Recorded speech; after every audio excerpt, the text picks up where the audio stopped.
can we starve our negative creations to absolute death, or at best, can we make them extremely weak by not feeding them? That I could start and maybe pass it on. Yeah, it's actually the goal, really. And so, as you mentioned yourself and you realize yourself, those are creatures that we create, right? And then we make them stronger and stronger by feeding them. Now, the most important thing in order to endeavor what you're trying to do, diminish them, is to be able to recognize them first. That's a big step. If you're able to recognize that you created this monster that is now, making you move as a puppet. So once you can recognize that, that's the first step.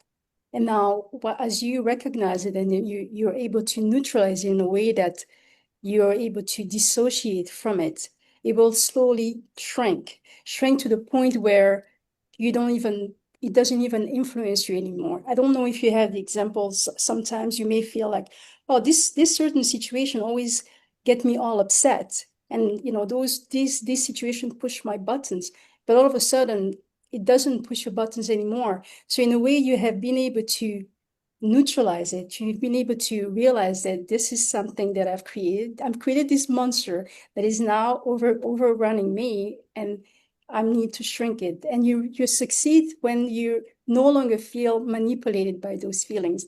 Now, that benefit is not only for you, because as we mentioned before in the presentation, we're all creating those clouds that overrunning the whole of humanity. So by you being able to shrink that clouds that you have contributed, you took away from what the humanity is living through.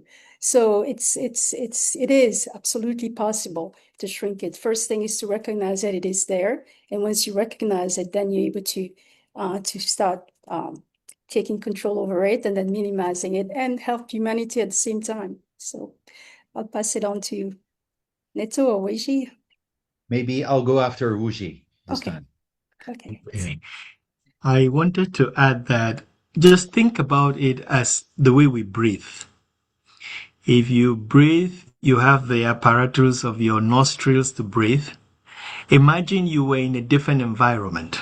You were in water. You require a different environment, a different tool to be able to breathe. So it's the same thought process in terms of the clouds that we have. If we are linked to those clouds, those thought clouds, if we use it as our mechanisms of breathing, if we are fed by those clouds, then you would only act like the way the clouds push you to. But if you have a different source, a different tool to breathe from, then you would breathe from that new light, from that cosmic Christ.